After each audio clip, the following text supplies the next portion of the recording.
Building, നല്ല മനോഹരമായ ഒരു ബിൽഡിംഗ്. അതങ്ങനെയാണല്ലോ. പിന്നെ ഓരോ എല്ലാം ഒരുപോലെ ആക്കിയാൻ പറ്റുമോ? പറ്റാലോ.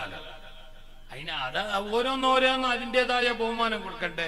അപ്പൊ അതിന്റെ മട്ടം പോലൊന്ന് പുനരുദ്ധരിക്കാനൊന്ന് ഉഷാറായിട്ട് ബിൽഡിങ്ങിലൊന്ന് കെട്ടാൻ, മക്കാം കെട്ടിടം ഉഷാറായി പണിയാൻ വേണ്ടിയിട്ട് കമ്മിറ്റിക്കാരൊന്നും മറ്റു നേതാക്കളൊക്കെ തീരുമാനിച്ചിട്ടുണ്ട്. അപ്പോ ബന്ധപ്പെട്ട ആൾക്കാരൊക്കെ നിങ്ങളെ കാണും. ഇവിടെ ഇപ്പൊ പൈസ പിരിക്കുന്നില്ല, നിങ്ങളെ ഉണർത്തുകയാണ്. എന്നോട് പിരിക്കാൻ പറഞ്ഞിട്ടുമില്ല, ഞാനിപ്പോ ഇനി ഇറങ്ങുന്നുമില്ല, സമയമില്ല. എന്നാലും നിങ്ങളവർ കാണും. ഇൻഷാ അല്ലാഹ് നിങ്ങളെല്ലാം നല്ല നിലക്ക് കൊടുക്കുന്നവരാണ് നമ്മുടെ പൈക്ക നാട്ടില്.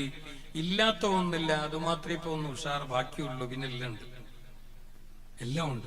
അൽഹംദുലില്ലാഹ് ഹിഫ്ളുൽ ഖുർആൻ കോളേജ് നടക്കുന്നുണ്ട്. ദർസ് ഉണ്ടായിരുന്നു ഒരുപാട് കാലം. ഇൻഷാ അല്ലാഹ് അതും ഇനി വരാൻ പോകുന്നുണ്ട്. പൈക്കനാട്ടിന്റെ ദർസ് എന്ന് പറയുമ്പോൾ അത് ചരിത്രമുള്ള ഒരു ദർസാണ്. പൈക്കനാട്